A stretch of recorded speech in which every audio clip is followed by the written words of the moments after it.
एक स्टूडेंट ने मुझे एक दो दिन पहले कहा था कि आप इन्फ्लेशन के बारे में, मैंने हिंदी में बोलते हैं उसको मुद्रास्फीति, इसके बारे में आप लेक्चर दें। तो मैंने सोचा कि आपको इससे मैं रूबरू करा दूं और इसीलिए मैंने इस टॉपिक को चुना। आप लोगों को अगर कोई टॉपिक के बारे में जानने का इच्छा हो तो आप ज़रूर मुझे बता दें या ग्रुप में लिख दें, तो मैं उस टॉपिक को कवर करूंगा। मेरा जो मकसद है वो है टोटल स्टूडेंट ओरिएंटेड। मैं टू वे प्रोसेस में विश्वास करता हूं और मैं चाहता हूं कि स्टूडेंट्स को जो भी डिफ़िकल्टीज़ हैं, जो लेवल ऑफ डिफ़िकल्टीज़ हैं, उनको दूर करने का प्रयास करें, मैं कर सकूं। तो ये मेरा मेन उद्देश्य है ये क्लास कंडक्ट कराने के लिए। तो आप ज़रूर मुझे बताएं आप किस लेवल का एग्जामिनेशन तैयारी कर रहे हैं, यूपीएससी कर रहे हैं या बीपीएससी कर रहे हैं या एमपीएससी कर रहे हैं या अदर स्टेट सिविल सर्विसेज या राजस्थान का कर रहे हैं। तो मैं उस तरह से अपने आप को पोजीशनिंग करूंगा और मैं वो टॉपिक लेके आपके समक्ष 2-3 दिन के अंदर मैं हाजिर हो जाऊंगा। तो आपका फीडबैक मिलना मेरे लिए बहुत ज़रूरी है। ग्रुप में आप ज़रूर फीडबैक दें और ख़ास करके यूट्यूब पर फीडबैक दें, जिससे कि लाइक करें, शेयर करें, अधिक से अधिक लोगों को सब्सक्राइब करने के लिए कहें ताकि मेरा हौसला अफजाई हो सके। अपने दोस्तों को भी बताएं। अब ऑफलाइन क्लास भी शुरू होने जा रहा है इंदौर में, जैसे कलेक्टर ने घोषित किया है, तो हम शीघ्र ही ऑफलाइन क्लास की तरफ भी बढ़ेंगे। हालांकि हमारा ऑनलाइन क्लास चलता रहेगा और वीडियो भी अपलोडेड होते रहेंगे। तो हम मेरा 3 काम एक साथ होगा, तो इसलिए डरने की कोई ज़रूरत नहीं है कि ऑफलाइन क्लास अगर होगा तो ऑनलाइन का क्या होगा, तो ये ध्यान रखिएगा। तो दोस्तों, आज जो हमारा टॉपिक है वो है मुद्रास्फीति। अब आगामी सिर्फ आधा घंटा के क्लास में मैं इसको ख़त्म करूँगा। मुद्रास्फीति एक विश्वव्यापी समस्या है। कॉस्ट प्राइस, मतलब अंग्रेजी में इसको बोलते हैं इन्फ्लेशन, कि जब गुड्स एंड सर्विसेज में, मतलब सामान में, गुड्स मतलब सामान, सर्विसेज मतलब सेवा, तो इसमें अगर बढ़ोतरी होती है, जैसे डेली यूज़ के सामान हम इस्तेमाल करते हैं, रोज़मर्रा का सामान हमें हर व्यक्ति को इस्तेमाल करना होता है, और जब उसमें प्राइस में शूटअप होता है, बढ़ता है, तो उसको क्या बोलते हैं? इन्फ्लेशन। ये प्राइस शूटअप होता है, जैसे खाद्य पदार्थ में, हम जो कपड़े पहनते हैं उसमें, ट्रांसपोर्ट में, हम एक जगह से दूसरे जगह जो जाते हैं उसमें, किराए के बढ़ोतरी में, या जो हाउस या मकान जो हमने किराए पर लिया है उसमें बढ़ोतरी होने पर, या मकान खरीदते हैं तो उसमें बढ़ोतरी होता है। तो all this things encompasses inflation. और इसी का जस्ट रिवर्स होता है डिफ्लेशन। ये डिफ्लेशन जो है वो बहुत ज़्यादा इन्फ्लेशन से भी ज़्यादा खतरनाक होता है, क्योंकि मतलब जब प्राइसेस एकाएक घटने लगते हैं तो आप देखेंगे कि बहुत ज़बरदस्त देश की जो अर्थव्यवस्था है, उसके जो रोज़गार, एम्प्लॉयमेंट के जो अवसर हैं, उस पर बहुत ज़बरदस्त कुठाराघात पड़ता है। तो इसका एक मतलब और भी होता है, और वो मतलब क्या है कि जब रुपये का जो ताकत है, परचेजिंग कैपेसिटी है, उसमें जब कमी आती है, decrease in the purchasing power of currency of a country, जैसे हम लोगों के यहाँ रुपया चलता है, तो अगर रुपया में की जो उसकी ताकत है, जो खरीदने की शक्ति है, उसमें अगर कमी आती है तो उसको हम क्या बोलते हैं? इन्फ्लेशन। अब दोस्तों, इसका इम्पैक्ट क्या पड़ता है? इम्पैक्ट ये, मैंने प्रभाव क्या पड़ता है कि परचेजिंग पावर, जब किसी भी रुपये का, किसी भी करेंसी का अगर डिक्रीज कम होता है तो कमोडिटीज, माने खाद्य पदार्थ या अन्य जो सामान या सर्विसेज, वो सभी महंगे हो जाते हैं, और इसका प्रभाव अंततः हमारे कॉस्ट ऑफ लिविंग, जो हम जो जीवन यापन करते हैं उसमें हमें जो कॉस्ट चुकाना पड़ता है उसको बोलते हैं कॉस्ट ऑफ लिविंग, उस पर बहुत ज़बरदस्त प्रभाव पड़ता है और स्टैंडर्ड ऑफ लिविंग हमारा घट जाता है, क्योंकि जितना कॉस्ट ऑफ लिविंग के लिए रुपये चाहिए, वो उतना रुपया, चूँकि वो रुपया की ताकत जो है ना कमज़ोर हो गई है, तो इसीलिए जो हमारा जो स्टैंडर्ड ऑफ लिविंग है वो भी कमज़ोर हो जाता है। हम बहुत सारे सामानों को कटौती करना शुरू कर देते हैं। ये आप अनुभव से भी जानते हैं, हर आदमी रोज़मर्रा के जीवन से इससे रूबरू होता रहा है। तो इसी को हम उसको कंसेप्चुलाइज कर रहे हैं। ये इन्फ्लेशन कोई ऐसा टॉपिक नहीं है जिसको अलग से कुछ पढ़ा जाए। आप रोज़मर्रा के जीवन में देखते हैं, लेकिन मेरा जो आज जो क्लास लेने का जो मकसद है वो है कि आपका कंसेप्चुलाइजेशन ठीक ढंग से हो जाए, क्योंकि अगर एग्जाम में अगर आपसे पूछे तो आप तरतीब बार से उसको लिख सकें।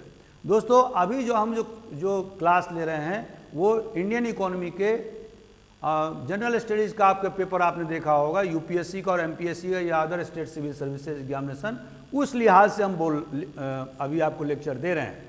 जो कैंडिडेट इंडियन मैंने इकोनॉमिक्स या अर्थशास्त्र जिनका ऑप्शनल पेपर होगा तो उनके लिए मैं और ज़्यादा डीप में जाऊंगा, लेकिन जो जनरल स्टडीज़ के स्टूडेंट हैं उनके लिए ज़्यादा डीप जाने की ज़रूरत नहीं है। तो इसीलिए क्योंकि उनको बहुत सारे और सब्जेक्ट्स पढ़ने हैं।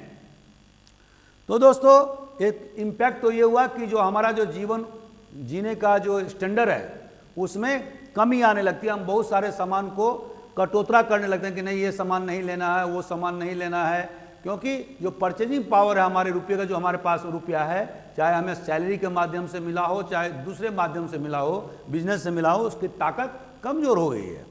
जैसा कि मैंने पहले के वीडियो में आपको बताया था कि इन्फ्लेशन होता क्यों है, वाई, इन्फ्लेशन के कारण क्या है, मुद्रास्फीति के कारण क्या है। तो उस दिन मैंने 1-2 पॉइंट आपको जरूर बताए थे, लेकिन आज मैं और कारण के बारे में बताऊंगा ताकि आप सिस्टमेटिक ढंग से अगर ये क्वेश्चन एग्जाम में आता है तो उसका जवाब दे सकें। पहला तो मैंने कहा है कि high demand, gap between the high demand and A small supply. जब दोनों में डिमांड में गैप होगा तो क्या होगा, इन्फ्लेशन होगा। दूसरा, excess circulation of money leads to inflation. अब दोस्तों, आप जानते हैं कि सरकार जो है रुपया छापती है। यहाँ देवास पर जो है, देवास हमारे शहर से 50 किलोमीटर की दूरी पर है, वहाँ पर क्या हो रहा है, वहाँ पर रुपये छापने की मशीन है। उसी तरह से नासिक में और देश के दूसरे जगह भी है। तो रुपये छापने का काम करता है कि इकोनॉमी में रुपये का सप्लाई हमेशा होता ही रहे। तो दोस्तों, जो एक्सेस सर्कुलेशन जब मनी का हो जाता है तो क्या होता है, हमारा इकोनॉमी या हमारा इकोनॉमी उसको जज्ब नहीं कर पाता है और उसके कारण से रुपये सस्ते हो जाते हैं और सामान महंगा हो जाता है। यह आपने कॉमन सेंस देखा होगा वेनेजुएला में और बहुत सारे अफ्रीकन देश में, जहाँ पर कि रुपये का मूल्य बहुत कम हो गया था और बाद में IMF को और वर्ल्ड बैंक को हस्तक्षेप करना पड़ा था, तब जाकर के उनकी इकोनॉमी में सुधार होना शुरू हुआ। तो increase in money supply, increase in money supply, अगर आप गवर्नमेंट के स्टैटिस्टिक्स को देखेंगे तो पिछले 30-40 साल में गवर्नमेंट का जो हमारे खास करके हमारे देश की बात कर रहा हूँ, तो हमारे देश में जो मनी सप्लाई रहा है वो 15 से 18% पर ईयर मनी सप्लाई रहा है। लेकिन जो हमारा जो प्रोडक्शन है, जो हमारा सप्लाई है, खास करके गुड्स एंड सर्विसेज का, वो 4% से ज़्यादा नहीं बढ़ा है। मतलब मनी सप्लाई अगर देखेंगे तो 15 से लेके 15 to 18% ये वृद्धि हुई है, जबकि जो गुड्स एंड सर्विसेज हैं उनमें जो बढ़ोतरी हुई है वो कितना है, 4%। तो ये जो गैप है इसके कारण से इन्फ्लेशन होता है। और जैसा कि आप जानते हैं कि मैंने पहले के लेक्चर में बताया था कि काफ़ी प्रयास करने के बावजूद भी हमारे देश में एग्रीकल्चर में जो हमारा विभिन्न प्लान में लक्ष्य था, योजना में लक्ष्य था कि 4% जो है वह एग्रीकल्चर में वृद्धि किया जाए। ग्रोथ रेट हम चाहते थे कि 7% 8% हो। जो ग्रोथ रेट जो होता है वो समग्र होता है, माने industry growth, agriculture growth, growth in goods and services, सभी का मिला करके एक ग्रोथ रेट का निर्माण होता है। तो हमने क्या देखा कि हमारे देश में पिछले 40-50 साल में मुश्किल से 5%, 4%, 6% ग्रोथ रेट हुआ। उसी पीरियड में जो 80 से लेकर के 2015 तक का जो मैं बता रहा हूँ, उसमें चाइना का जो ग्रोथ रेट हुआ है, वृद्धि दर, वो हुआ 10%। और इसी कारण से चाइनीज इकोनॉमी हमारे देश से लगभग 4 गुना ज़्यादा हो गई। तो जिस रफ्तार में हमारा ग्रोथ एग्रीकल्चर में, इंडस्ट्री में होना चाहिए, वो नहीं हुआ। लेकिन पॉपुलेशन बढ़ रहा है, डिमांड बढ़ रहे हैं, और उसके अलावा गवर्नमेंट के द्वारा 15 से लेकर 18% जो मैंने बताया मनी सप्लाई, वो बढ़ता जा रहा है, बढ़ा है। तो इसके कारण से जो गैप हुआ है, दिस रिजल्टेड इन इन्फ्लेशन। दूसरा कारण है डिफिसिट फाइनेंसिंग। एक टर्म है, आप लोगों को इसका मैं व्याख्या प्रस्तुत कर दे रहा हूं। ये एक विशद टॉपिक है, इसके बारे में हम अलग से भी व्याख्या प्रस्तुत करेंगे।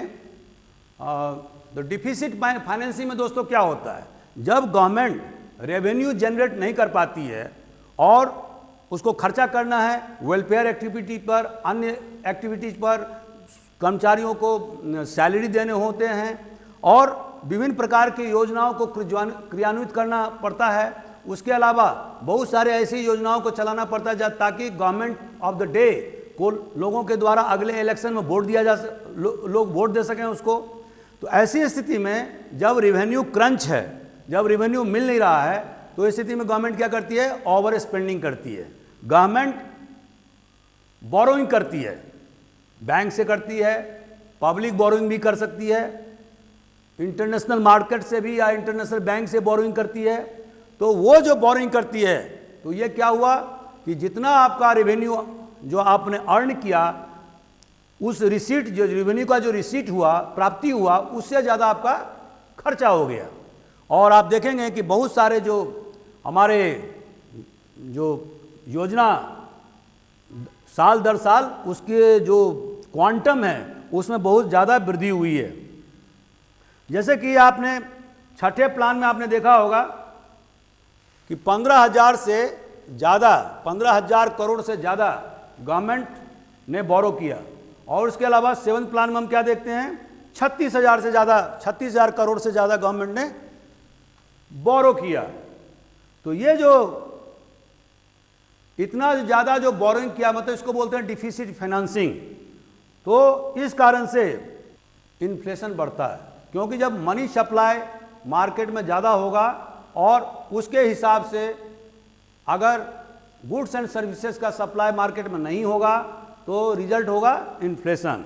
इंक्रीज इन, तीसरा है इंक्रीज इन गवर्नमेंट एक्सपेंडिचर। अब दोस्तों जब से हमारा देश आज़ाद हुआ है तो एक ही लक्ष्य है कि किसी तरह से सभी लोगों को गरीबी रेखा से उठाया जाए, उनके जीवन स्तर में सुधार किया जाए, एक लोक कल्याणकारी राज्य की स्थापना किया जाए जिसमें सभी लोगों को उन्नति का या प्रोग्रेस का मार्ग प्रशस्त हो सके। तो इसके लिए गवर्नमेंट ने विभिन्न प्रकार की योजनाएं चलाई हुई हैं। अगर आप फर्स्ट योजना का जो आउटले देखें और अभी जो 2015 के समय का जो भारत सरकार का बजट देखेंगे तो जमीन आसमान का अंतर दिखेगा। तो ऐसी स्थिति में जो गवर्नमेंट का जो एक्सपेंडिचर प्रति साल बढ़ते जा रहा है, उसके कारण से मनी फ्लो मार्केट में ज़्यादा होता है। और जब मनी फ्लो मार्केट में होगा, लोगों के पास में रुपये आने लगेंगे तो वो सामान भी ज़्यादा खरीदेंगे। अब इसके कारण से इन्फ्लेशन हुआ। अब जो इसमें एक फैक्टर और भी है जो है मॉनेटरी पॉलिसी बाय आरबीआई, यानी रिजर्व बैंक ऑफ इंडिया। अब दोस्तों मनी फ्लो को रोकने के लिए और उसको नियंत्रण करने का जो जिम्मा दिया गया, उसको किसको दिया गया है? रिजर्व बैंक ऑफ इंडिया को। आप जानते होंगे हमारा सेंट्रल बैंक कौन है? Reserve bank of India. अब इसमें कुछ जो टर्मिनोलॉजी हैं उसको आपको याद करना जरूरी है। वो इसीलिए है कि आपको प्रीलिम्स एग्जामिनेशन में वो टर्मिनोलॉजी आपको पूछा जाएगा। और अक्सर इन जो इंस्ट्रूमेंट्स हैं, इन इंस्ट्रूमेंट के माध्यम से आरबीआई मुद्रा नीति को या मॉनेटरी पॉलिसी को रेगुलेट और कंट्रोल करने का काम करती है, ताकि मार्केट में ज़्यादा मनी का फ्लो नहीं हो, और जब या कम फ्लो नहीं हो तो संतुलन का बैठाने का काम करती है। और आप देखते होंगे कि हर 3 महीने पर, आपको भी अगर आप पेपर पढ़ते होंगे तो मालूम होगा, पहला जो है वो है रेपो रेट। अब दोस्तों रेपो रेट क्या बोलते हैं इसको? Repo rate means the rate at which repo rate the rate at which RBI lends money to banks या कॉमर्शियल बैंक्स। इसका क्या मतलब होता है? हर 3 महीने पर आरबीआई जो है वो इसका मूल्यांकन करती है, आप पेपर में पढ़ते होंगे। तो ये जो the rate at which the RBI lend money to the bank for short term, this is called repo rate. When repo rate increases, जब रेपो रेट का रफ्तार ज़्यादा होता है, बढ़ जाता है, तो इसका मतलब हुआ कि borrowing from RBI becomes more expensive.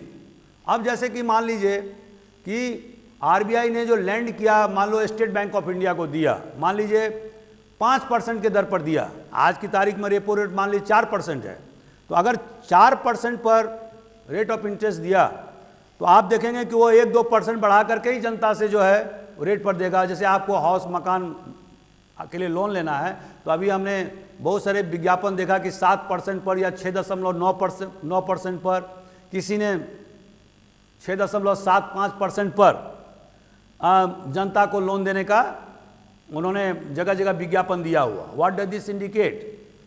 इसका मतलब यह हुआ कि अगर वही चीज़, अगर रेपो रेट आरबीआई क्या करता, अगर वो 8% पर देता तो एसबीआई या दूसरे बैंक, पंजाब नेशनल बैंक, वो क्या करते 2% के मार्जिन पर या 3% के मार्जिन पर, क्योंकि उनको अपना भी संस्था चलाना है, तो वो 10% पर देते, 11% पर देते।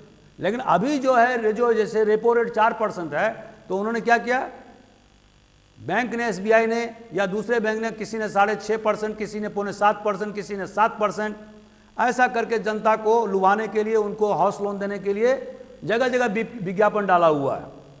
तो इसका मतलब हुआ कि आरबीआई ये चाहता है कि मनी का फ्लो मार्केट में हो, ताकि लोग, चूंकि अभी कोरोना चल रहा है, बहुत मुश्किल वक्त है, तो मनी का किसी फ्लो का क्रंच नहीं हो, इसीलिए रेपो रेट क्या किया है, कम कर दिया गया, मैंने लगभग 4% पर आ गया है, जो बहुत ही एक बहुत बड़ी बात है। और रिवर्स रेपो रेट क्या होता है? रिवर्स रेपो रेट यह होता है जब आरबीआई कॉमर्शियल बैंकों से इंटरेस्ट पर पैसा लेता है। और यह ऐसा क्यों करता है? क्यों, जब आरबीआई देखता है कि मार्केट में बहुत ज़्यादा पैसे आ गए हैं और मनी डिवैल्यूड हो रहा है और उससे गुड्स एंड सर्विसेज मैच नहीं कर पा रहे हैं, तो क्या करता है, रिवर्स रेपो रेट लगाता है और उसका दर भी फिक्स करता है। और इस रिवर्स रेपो रेट पर आरबीआई दूसरे जो कमर्शियल बैंक से हैं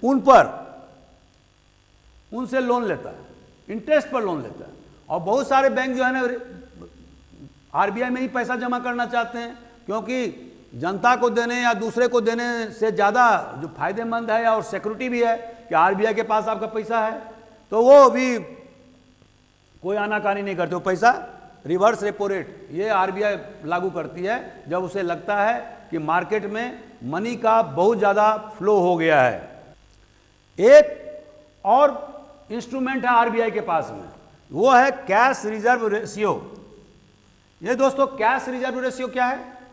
प्रत्येक बैंक को आरबीआई के पास ये पावर है कि प्रत्येक जो कमर्शियल बैंक हैं जो लेन देन का काम करते हैं, या दूसरे भी बैंक जो लेन देन का काम करते हैं, जो लाइसेंस्ड हैं आरबीआई के द्वारा, जिनका काम है बैंकिंग का काम करना, उनका यह है कि नियम है कि आरबीआई नियम बनाता है कि certain amount of their deposits in the form of cash will be deposited at RBI. Certain amount of the money जो उनके पास है, मान लीजिए स्टेट बैंक ऑफ इंडिया के पास में मनी डिपॉजिट है, सर्टेन अमाउंट आरबीआई ये नियम बनाती है कि इतना अमाउंट जो है ना आपको आरबीआई में मतलब रिजर्व बैंक ऑफ इंडिया में रखना होगा, और this is called cash reserve ratio. अब मान लीजिए कि कोई बैंक जो है ना, मान लीजिए उसको फायदा 100 रुपये का हुआ, तो 10% मतलब 9 रुपया या 10 रुपया उतना आरबीआई कह सकती है कि आप हमारे पास रखो, और मात्र 90 रुपया ही आप लेंडिंग कर सकते हो। ये सारे जो काम जो आरबीआई के द्वारा किए जाते हैं वो इसलिए किए जाते हैं एहतियात के तौर पर कि कोई बैंक बैंकक्रप्ट नहीं हो या उसकी माली हालत बिगड़े नहीं। लालच में आकर के बैंक सारे पैसे जो उनके पास में जो कैश हैं वो लोगों में नहीं दे दे, और कल के दिन पता लगा कि कोई आफत आसमानी आ गई तो उससे कोप अप करने के ताकत उसके पास है ही नहीं। तो इसीलिए रिजर्व बैंक का इस प्रकार का शिकंजा रहता है। और यह कैश रिजर्व रेशियो जो मैंने अभी बताया, जो और इंपॉर्टेंट जो पॉइंट है वो है बैंक रेट। अब ये दोस्तों ये प्रचलन में आजकल नहीं है, इसके बदले में प्रचलन है मार्जिनल स्टैंडिंग फैसिलिटीज, MSF बोलते हैं इसको शॉर्ट में। बैंक रेट क्या होता है, हालांकि जानना आपको जरूरी है कि रेपो रेट में और बैंक रेट में अंतर यह है कि रेपो रेट जो है वो शॉर्ट टर्म के लिए होता है, जो आरबीआई कमर्शियल बैंक को या दूसरे बैंक को लेंड करता है with on certain rate of interest, जो फिक्स करता है। और बैंक रेट क्या होता था, फॉर लॉन्ग टर्म, और उसके लिए इंटरेस्ट रेट भी फिक्स किया जाता था। एक मार्जिनल स्टैंडिंग फैसिलिटी बोलते हैं जिसको कि MSF बोलते हैं। ये मार्जिनल स्टैंडिंग फैसिलिटी क्या है, एक प्रकार का ये राहत देने का प्रावधान है आरबीआई के द्वारा विभिन्न कमर्शियल बैंकों का, और इमरजेंसी से निपटने के लिए ये साधन है, जिसमें कि जब बहुत ज़्यादा एक्यूट शॉर्टेज ऑफ फंड हो जाए तो उस स्थिति में आरबीआई जो है वो इसका प्रावधान करती है। और अभी जो MSF का जो रेट है वो 4.25% है आज की तारीख में। इसके अलावा एक और इंपॉर्टेंट पॉइंट है स्टैट्यूटरी लिक्विड रेशियो, SLR। इसका मतलब क्या होता है दोस्तों, इसका मतलब होता है कि हर एक आरबीआई ने निर्देशित किया हुआ है कि हर एक बैंक को पर डे बिजनेस मतलब जो रोजमर्रा के जो काम होते हैं, बिजनेस होते हैं, उसके समाप्त होने के बाद में 6 बजे 7 बजे जब भी उनका समय समाप्त होता है तो एक निश्चित अमाउंट लिक्विड मनी रिजर्व रखने का प्रावधान है। इतना आपको, वो गोल्ड में भी हो सकता है, कैश में भी हो सकता है, और अप्रूव्ड जो सिक्योरिटीज है गवर्नमेंट के द्वारा जिसकी मान्यता है वो उसके माध्यम से उसे एक certain minimum portion of gold और कैश या सिक्योरिटीज ये रखना होता है, और आरबीआई को इन्फॉर्म भी करना होता है कि हमारे पास में इतना पैसा है। आरबीआई को ये पावर है कि वो एसएलआर को 40% तक बढ़ा सकता है। ये आरबीआई का एक्सक्लूसिव पावर है। तो हम जो इतना इंपॉर्टेंट जो आपको टर्मिनोलॉजी बताए हैं, मॉनेटरी पॉलिसी के तहत में जो आरबीआई नियंत्रण का काम करती है, वो बेसिकली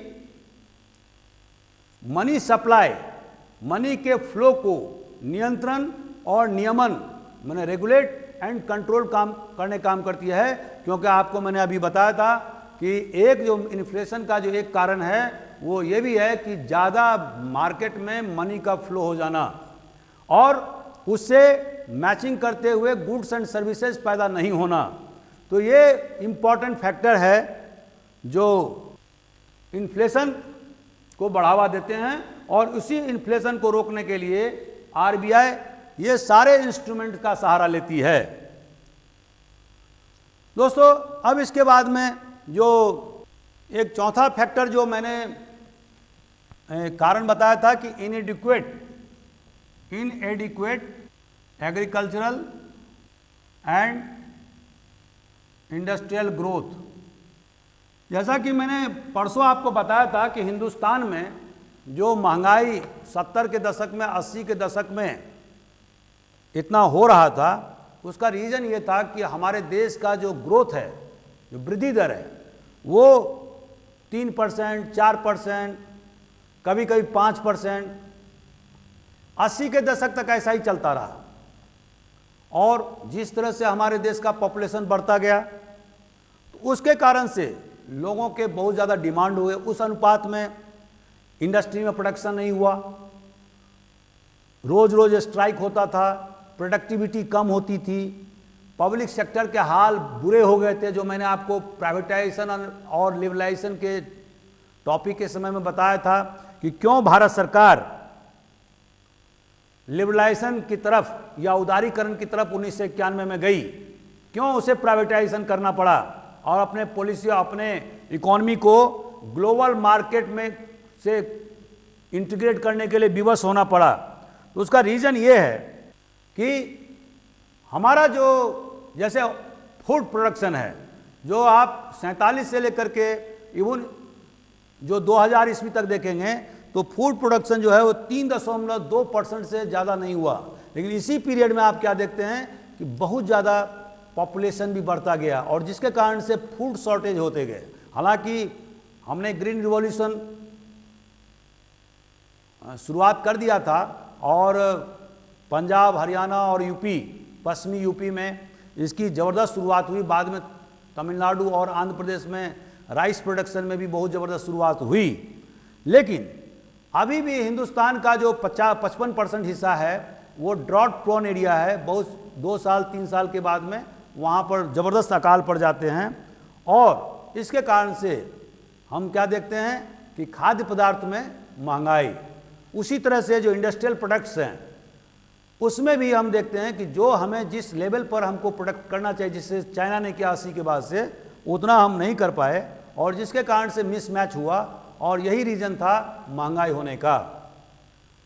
एक जो और इम्पॉर्टेंट पॉइंट है, आपने देखा होगा कि गवर्नमेंट हर एक साल एमएसपी निर्धारित करती है। ये एमएसपी मैक्सिमम सपोर्ट प्राइस जिसको बोलते हैं, और एमएसपी होना बहुत ज़रूरी है क्योंकि इससे किसानों के हित की रक्षा करना जरूरी है। लेकिन इसी के साथ में क्या होता है कि एमएसपी जो हर साल निर्धारित किया जाता है तो उसके जो स्पाइरलिंग इफेक्ट है वो दूसरे सामानों पर भी पड़ता है, तो इसका एक फैक्टर है। दूसरा हम क्या देखते हैं, अगर विदेश में मान लीजिए अमेरिका में इन्फ्लेशन हो गया, डॉलर की ताकत उतनी नहीं रही, तो क्या होगा, जब हम वहाँ से सामान मंगाएंगे तो हमें महंगा सामान मिलेगा, उसका भी इफेक्ट पड़ता है। दूसरा, आपको पता है कि हमारे देश का जो 70 से 80% जो ऑयल इंपोर्ट है, तेल का जो आयात है, वो हम उस पर निर्भर हैं। हमारे देश में स्वतः हम ज़्यादा से ज़्यादा 15 से 20% से ज़्यादा उत्पादन नहीं कर पाते हैं, तो 80% से ज़्यादा तेल हमें विदेशों से मंगाना पड़ता है, खासकर खाड़ी के देशों से। अगर उसमें आयात शुल्क में या तेल में जो उनका कार्टेल है, ऑयल जिसको बोलते हैं ओपेक, ऑयल प्रोड्यूसिंग,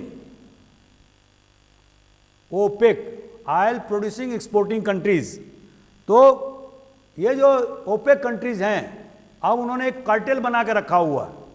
अगर उन्होंने अपने तेल का दाम बढ़ा दिया तो उसका सबसे ज़्यादा जो असर होता है वो हमारे देश के ऊपर पड़ता है। और जब तेल के दाम में वृद्धि होती है, जैसा कि आपने देखा होगा कि जब भी तेल के दाम में, चाहे वो पेट्रोल हो, डीजल हो या किरासन तेल हो या अन्य कोई एलपीजी हो, उसका सीधा सीधा दूसरे सेक्टर पर प्रभाव पड़ने लगता है क्योंकि ट्रांसपोर्टिंग कॉस्ट बढ़ जाते हैं और जो अन्य सामान है वो भी महंगा होने लगता है। ये तो आपने जो कॉमन सेंस है उस आधार पर आपने देखा होगा।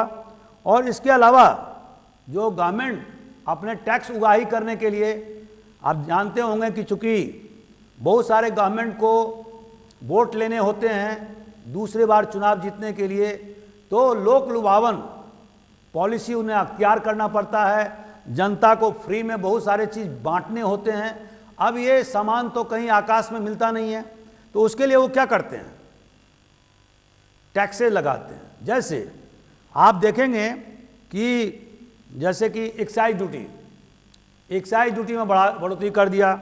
इसके बाद में आप देखते हैं सेल टैक्स, इसमें बढ़ोतरी हो जाता है। अब इसका प्रभाव क्या पड़ता है, इसका प्रभाव सामान के जो कॉस्ट प्राइस है उस पर पड़ता है, जो लोगों को रिटेल प्राइस पर पड़ता है। क्योंकि जब आपने टैक्स बढ़ा दिया तो अब बढ़े हुए दाम पर ही सामान मिलेगा। एक तो ये फैक्टर है। और अगला जो एक इम्पॉर्टेंट फैक्टर है वो ये है कि अगर मान लीजिए लेबर अनरेस्ट हो गया या कॉस्ट ऑफ प्रोडक्शन अगर ज़्यादा बढ़ गया तो उससे भी इन्फ्लेशन होता है। जैसे कि अभी हमने एक दिन आपको कहा था कि 2005 में बोकारो स्टील प्लांट में 60,000 से ज़्यादा कर्मचारी मजदूर काम कर रहे थे। आज की तारीख में 10,000 12,000 काम कर रहे हैं। अब जब 60,000 काम कर रहे थे 2005 से पहले, तो कॉस्ट ऑफ प्रोडक्शन, क्योंकि उनको कर्मचारी को तनख्वाह देना है, मजदूरों को तनख्वाह देना, पैसा देना है, तो कॉस्ट ऑफ प्रोडक्शन स्टील का बहुत ज़्यादा बढ़ जाता था। और इसके कारण क्या होता था कि जापान या चाइना या दूसरे अन्य कंट्री जो स्टील का उत्पादन जो हमारे यहाँ से ही रॉ मटेरियल लेके जाते हैं, वो सस्ते दाम पर फिर हिंदुस्तानी मार्केट में ले आते थे। तो